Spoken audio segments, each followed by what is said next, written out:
If you've been told you overpronate, need arch supports, or need more of a stability or motion control shoe, this video is for you. Now, overpronation is a cycle. It'll affect your feet, your knees, your hips, and even your low back and spine. So this is what the overpronation cycle actually is. Let's say you're trying to run and your arch muscles, right, they're turned off, your glute muscles, right, they're turned off as well.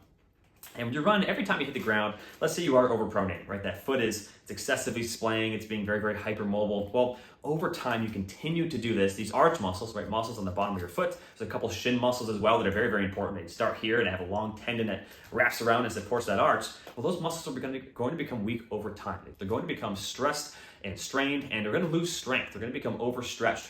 And same thing happens at the hip, right? If I'm running and if this overpronation is occurring, well, also, I'm going to have an effect at the femur, right? Because this is going to occur excessively, this rotation, and the glute's going to turn off, right? The glute's not going to be as strong as it should. It's also going to get strained, and that strain is really what causes that muscle to not only become weak, but also develop some soft tissue stiffness. And that weakness is going to propagate even more overpronation. Not only that, but that stiffness I mentioned earlier, not just in the glute, but especially in the foot. We tend to find on this outside part of the foot, a lot of stiffness will be developed on the bottom of the foot and on the top of the foot between these, we call these metatarsal bones.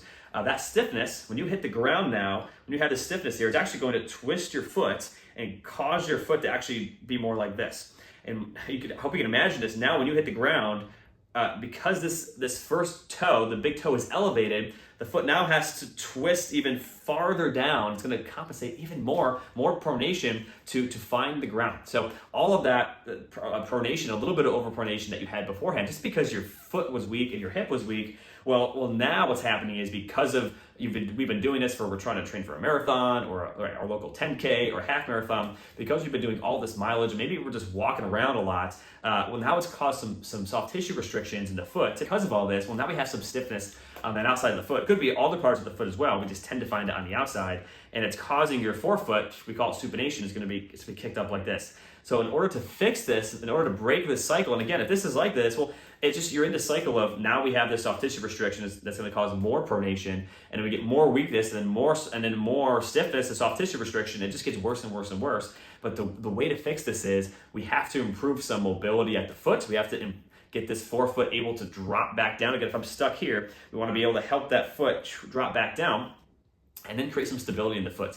So 2 ways to break the overpronation cycle is improve some mobility to the soft tissues of that foot, and also train some stability, train some stiffness and some arch activation, not just here, but also at the glutes. So these are 2 ways you can improve your foot health if you think you overpronate and it's causing issues elsewhere in your body, because it can, right? You can have knee pain, you can have hip pain from this, you can have back pain from this, where the back's gonna do some wonky movements if the foot is hyper and excessively pronating. Many times you go to a shoe store, you'll go somewhere and they'll say, hey, you can buy this insole from us, you can buy this shoe from us that's gonna fix and put your foot in a better position. And sometimes, right, we can have some short-term relief of this, and many times those shoes, they actually help your foot. They actually put your foot in a little bit of this position that, guess what? It's going to help that ball of the foot hit the ground. So the shoe, it's a little bit of a Band-Aid, and even orthotics, some orthotics and custom ones will have a little bit of a buildup here to help that ball of the foot, that big toe, reach the ground. So sometimes these can be beneficial in the short term, but in the long term, really all that's happening is